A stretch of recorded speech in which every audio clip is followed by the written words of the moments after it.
안녕하세요, 공병원 교수입니다. 오늘은 5세대 이동 통신에 대해서 배워보도록 하겠습니다.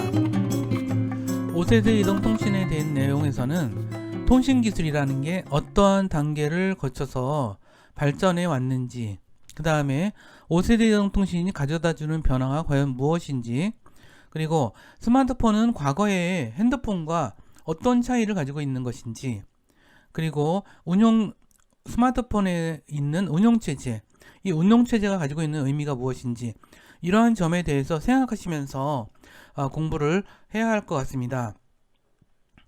그렇다면 5세대 이동 통신이라는 것이 대체 무엇일지, 그 점에 대해서 살펴보기 위해서 우선 5세대 이동 통신이 얼마나 빠른 것인지에 대해서 설명을 해보도록 하겠습니다.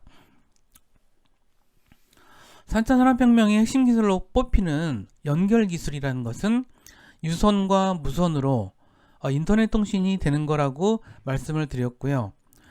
사람과 사물이, 사물과 사람이, 또는 사물과 사물이 서로 끊임없이 통신을 주고받는 그러한 그 속도를 이야기하는 것이죠.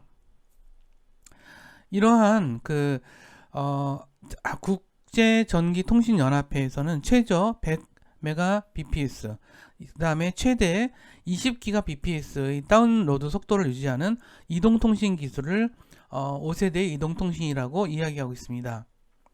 이 속도는 지난 시간에 말씀드렸듯이 20기가 정도의 영화를 1초 만에 다운로드하고 1km 반경에서 100만 개의 디바이스가 연결해서 통신을 할 수 있는 상황, 그 다음에 시속 500km 고속 열차에서도 통화와 통신이 자유로운 이동통신 기술을 뜻한다라고 이야기했습니다.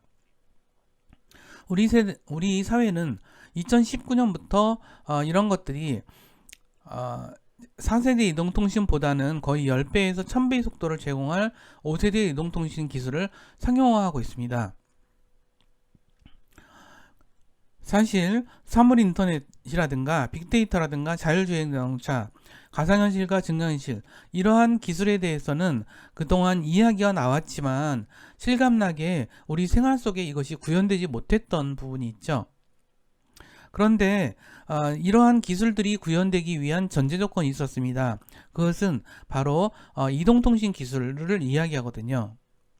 예를 들어서 우리가 가상현실 콘텐츠라고 한다면, 가상현실 안에서는 우리가 헤드셋을 쓰고 가상현실 콘텐츠를 봤을 때 정말 우리가 실시간에서 현실에서 보는 것처럼 어떤 공간이라든가 영상이 펼쳐지기 위해서는 얼마나 많은 데이터가 필요할까요? 그런 부분들이 준비가 되지 못했던 것입니다. 또한 사물 인터넷 기술이 굉장히 유용한 기술임에도 불구하고 그 기술이 다양한 서비스로서 사업을 창출해내는 데는 부족함이 있었던 것은 이러한 이동통신 기술이 떨어져 있기 때문에 그것이 충분하게 발전하지 못했던 부분이라고 생각하시면 될 것 같습니다. 이 5세대 이동통신 기술은 2018년도 12월에 한국이 상용한 무선 네트워크 기술입니다. 100Mbps에서 20GBps까지 다운로드 속도를 유지하는 기술. 이것은 사실 자율주행 자동차에도 굉장히 중요한 요소겠죠. 우리가 자율주행 자동차가 안전하게 또는 빠르고 편리하게 도로상에서 사용자가 직접 운전하지 않더라도 차가 우리가 지정한 곳에까지 그 차량을 이동시킬 수 있다라는 이야기 자체는 자율주행 자동차가 서버와 그 관련 서비스라는 서버와 끊임없이 데이터를 주고받으면서, 그리고 사물 인터넷을 통해서 다양히 많은 데이터들을 주고받으면서 이런 것들이 인공지능 기술이라든가 이런 것들에 의해서 적절하게 판단되고 그 다음에 적용될 때, 그래야만 이런 기술이 우리가 가능한 것이겠죠. 그래서 이러한 5세대 통신을 기반으로 발달할 수 있는 기술은 인공지능, 사물인터넷, 가상현실, 자율주행자 이런 것들이 핵심적일 것 같고요. 그 다음에 스마트 팩토리라고 하는 부분이 있습니다. 이 스마트 팩토리라는 것은 다름 아닌 제조업에서의 4차 산업혁명 기술을 이야기하는 거거든요. 스마트 팩토리에 의하면 전 공장이 자동화되고 전산화된 속에서 그러한 과정을 통해서 공장이 가동되고 운용되고 거기서 불량 물건을 잡아내고 조금 더 불량이 없는 물건들을 만들어내고 이런 것들도 가능하겠고, 원격 진로라든가 클라우드 컴퓨팅, 스트리밍 영화, 게임에 이르기까지 정말 다양한 분야에서 엄청난 변화를 일으킬 것으로 예상을 하고 있습니다. 예를 들어서 지금 우리가 넷플릭스라는 영화 플랫폼을 굉장히 사람들이 많이 사용하고 애용하고 있죠. 이 넷플릭스라는 것도 조차도 5세대 이동통신에 가까웠기 때문에 우리가 할 수 있는 그런 좋은 서비스라고 볼 수 있는 것 같아요. 사실 우리가 IPTV라든가 뭐 이런 걸 통해서 영화를 서비스를 받을 수가 있었죠. 그런데 넷플릭스가 크게 성장할 수 있었던 여러 가지 이유가 있는데, 그 중에 하나는 바로 다양한 스마트 디바이스들, 스마트폰, 태블릿 PC 뭐 이러한 기타 어떤 그 스마트 디바이스에서조차도 원활하게 이런 인터넷이 작동함으로써 서비스를 할 수 있다는 뜻이거든요. 그래서 이 넷플릭스가 그렇게 크게 발전할 수 있었다라고 하는 점을 기억해 주실 필요가 있습니다. 이와 같이 분명히 5세대 이동통신이 더 무르익어 가면, 지금은 초기 단계지만 점점 더 무르익어 가면 우리가 예상도 못했던 새로운 서비스가 굉장히 가치 있는 비즈니스로서 등장할 가능성이 매우 높습니다. 아까 말씀 다시 드렸듯이 자율주행 자동차는 5세대 이동통신이 매우 중요한 기술이라고 볼 수 있을 것 같아요. 그래서 구글, 애플, 마이크로소프트 같은 플랫폼 기업과 현대, 기아, 벤츠, 폭스바겐 같은 글로벌 자동차 기업이 자율주행 자동차에 뛰어들고 있습니다. 적어도 자율주행 자동차라고 한다면 거리에서 4세대 이동통신 환경에서 0.81m에서 1.35m 사이에 사람을 파악하고 멈출 수 있는 그러한 기술이 필요합니다. 이것은 5세대 이동통신에서는 2.7cm 정도 수준으로 줄어든다라고 이야기를 할 수 있습니다. 사람이 지나가는 자율주행 자동차 앞에 갑자기 섰을 때 거리가 두는 곳이 2.7cm 정도라면 상당히 대단한 거죠. 자율주행 자동차는 데이터를 주고받는 속도가 결정적으로 5세대 이동통신은 4세대 이동통신에 비해서 최소한 10배 정도가 빠르다고 보시면 될 것 같아요. 자, 그 다음에 가상현실과 증강현실 쪽도 되게 중요한 것 같아요. 이런 가상현실과 증강현실은 사실 이 콘텐츠를 끊임없이 내가 헤드셋을 어느 쪽으로 어떤 작동을 하느냐에 따라서 끊임없이 새로운 콘텐츠를 보여줘야 하기 때문에, 그러한 의미에서 가상현실과 증강현실도 이러한 기술에, 5세대 이동통신 기술에 결정적으로 영향을 받을 거라고 보여집니다. 즉 가상현실의 구현은 엄청난 픽셀량을 감당하게 되기 때문에 초당 60개에서 120개 프레임을 처리해야 영상이 뭉개지는 모션 블러 현상을 막을 수가 있습니다. 이 순위 데이터를 모두 처리하려면 현재의 4세대 이동통신만으로는 한계가 있습니다. 그래서 데이터를 정확하게 처리하기 위해서는 5세대 이동통신이 필요한데요. 이 5세대 이동통신은 지금 초반기 단계라 그랬죠. 이 속도가 점점 더 높아짐에 따라서 우리는 되게 많은 서비스, 정말 새로운 서비스들이 끝없이 창출될 가능성이 다분히 있다고 보시면 될 것 같습니다. 그러면 어떤 과정을 통해서 이 5세대 이동통신까지 왔는지에 대해서 살펴보도록 하겠습니다. 통신의 역사는 엄밀한 의미에서 0세대부터 시작된다라고 볼 수가 있어요. 0세대 이동통신은 음성 통화만 가능한 아날로그 통신 시대를 말해요. 그래서 0세대 이동통신을 줄여서 제로지라고도 표현합니다. 최초 이동통신 서비스 1900 여기 사진에서 볼 수 있는 요 사진은 바로 요 사진이 바로 그 1946년도에 등장한 거라고 보시면 될 것 같아요. 보시다시피 트렁크에 엄청나게 큰 기계를 싣고 다니죠. 당시에는 어떤 배터리 기술이란 것들이 낙후됐기 때문에 사실상 크게 사용은 못했더라고 얘기를 하는데 36km 정도였다고 합니다. 그 1세대 통신, 이동통신은 1980년대 도입한 아날로그 통신의 표준입니다. 그래서 2G, 디지털 통신으로 대체될 때까지 계속 사용되었습니다. 그래서 LG는 1976년에 도쿄 그 수도권 지역에서 처음으로 일본 전신 전화기에서 시작됐습니다. 1G요.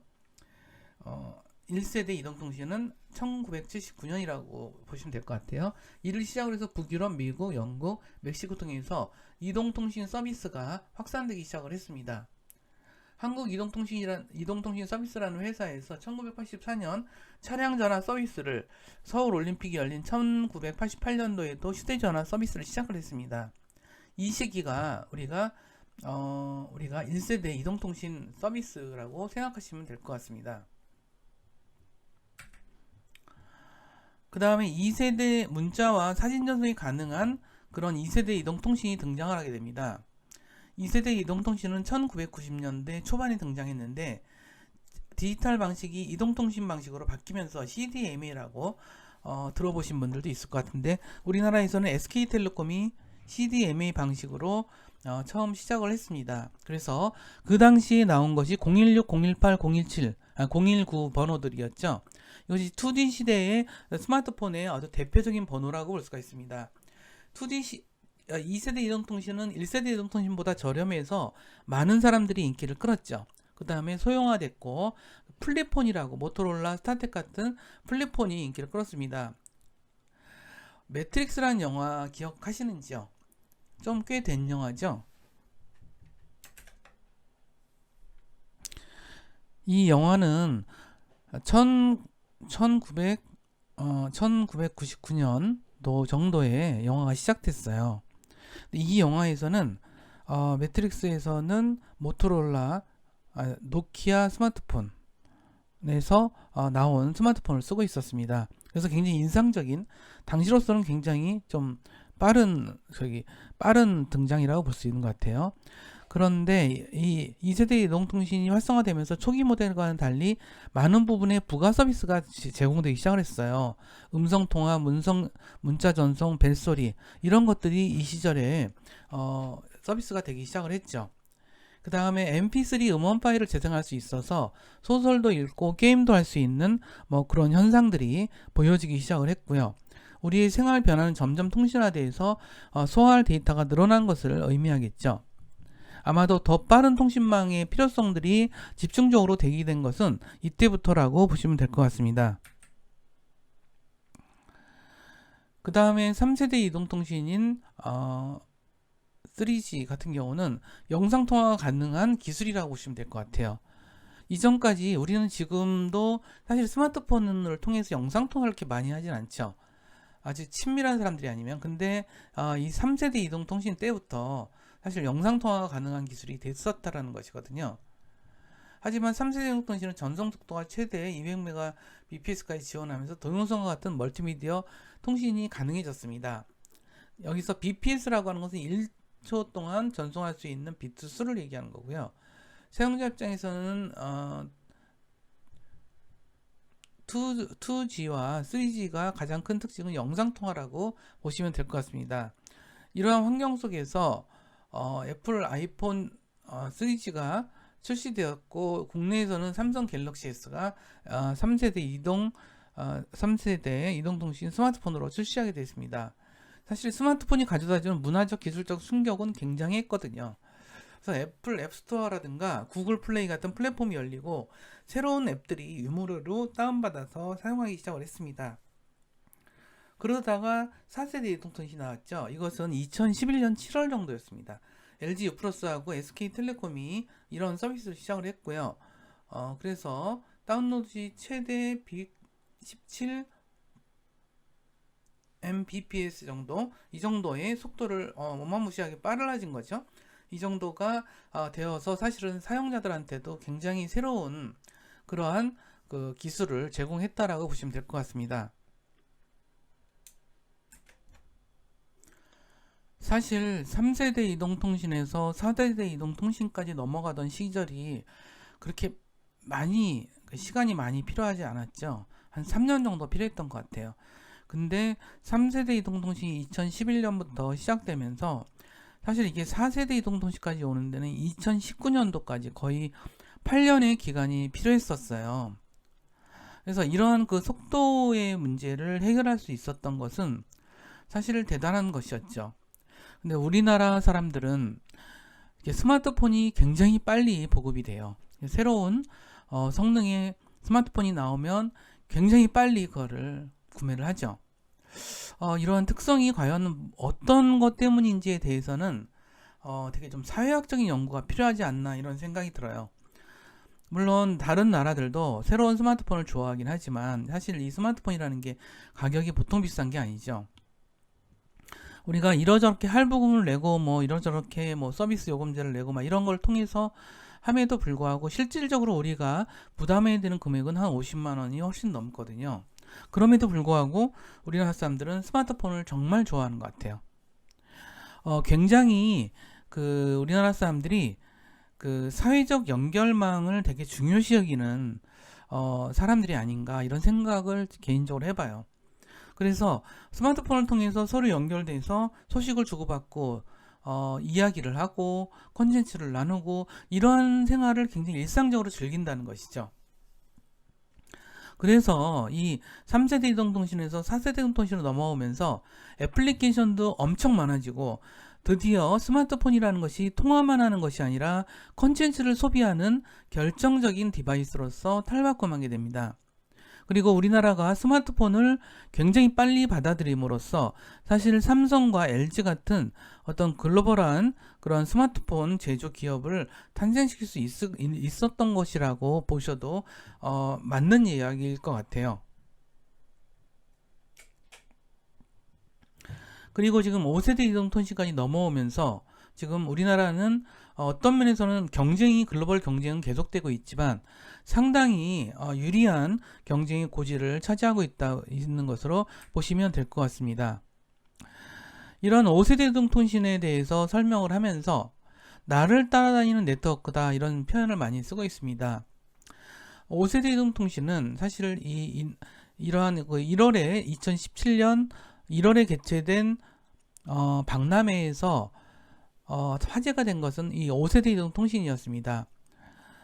결국 인텔은 5세대 이동통신 모뎀도 개발하고 이런 걸 통해서 자율주행 자동차, 사물인터넷, 무선 광대역 서비스 이런 것들이 계속적으로 일어나고 있습니다. 이러한 최근에 10년에서 15년에 걸친 전 세계의 무선통신 사업은 네트워크 용량이 20%, 2배 정도, 20배 정도 늘어났고 사용자 수요는 100배 정도 늘어났다라고 판단하고 있습니다. 그렇다면 네트워크 용량의 한계는 올 수 있을까요? 있습니다. 충분히 있고요. 근데 그럼에도 불구하고 이 통신 환경이라든가 인프라를 그만큼 빨리 늘어나고 있기 때문에 그런 것들을 감당할 수 있는 것이 아닌가 이런 생각이 듭니다.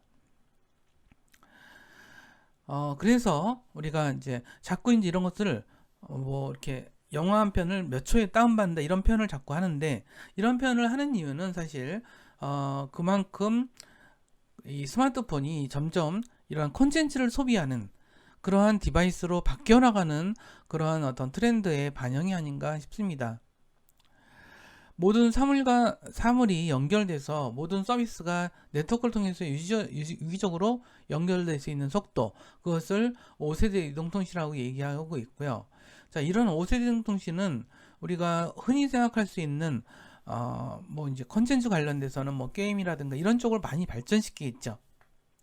그렇지만 컨텐츠 쪽으로는 뭐 너무 많은 것들, 뭐 넷플릭스라든가 뭐 이러한 어떤 서버 기반의 서비스들이 계속 창출되지 않을까 예상을 좀 해보고 있습니다.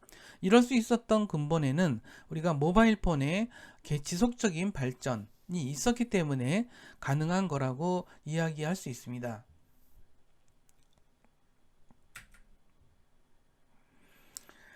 즉 우리가 스마트폰 등장 이후로 휴대전화 하나로 너무 많은 것을 사용하는 시대가 왔죠. 전화도 하고 문자도 하고 웹서핑, 게임, 동영상, 문서 열람, 작성, 정말 이 스마트폰을 통해서 못하는 일이 없어졌죠. 과거에는 전자수첩이나 PDA 같은 휴대용 기기가 있었지만 대기업 영업사원들은 외부에서 업무를 처리해야 되는 사람이 아닌 이상 사용하는 경우가 되게 드물었습니다. 하지만 지난 2009년 애플의 아이폰이 3G 국내 시장에 진출함으로써 삼성전자조차도 이러한 그 상황에 대해서 갤럭시 S를 출시하면서 본격적인 스마트폰 시대를 열어나가고 있습니다. 근데 우리가 여기서 재미있게 보아야 될 것이 있습니다. 스마트폰을 둘러싼 운영체제의 이슈가 바로 그것입니다. 우리가 삼성 스마트폰 같은 경우는 안드로이드를 쓰고 있거든요. 안드로이드는 구글의 모바일 디바이스 운영체제라고 볼 수가 있어요. 그래서 이런 것들을 하고 있고요. 그 다음에 애플에서는 iOS라는 것을 통해서 이 모바일 디바이스들의 운영체제를 제공하고 있습니다. 그런데 그럴 수 있었기 때문에 생긴 굉장히 큰 장점이 있죠. 이런 운영체제를 기반으로 새로운 서비스를 할 수가 있고 더군다나 어떤 결제라든가 이런 쪽에 구글의 그런 참여가 가능해진 거죠.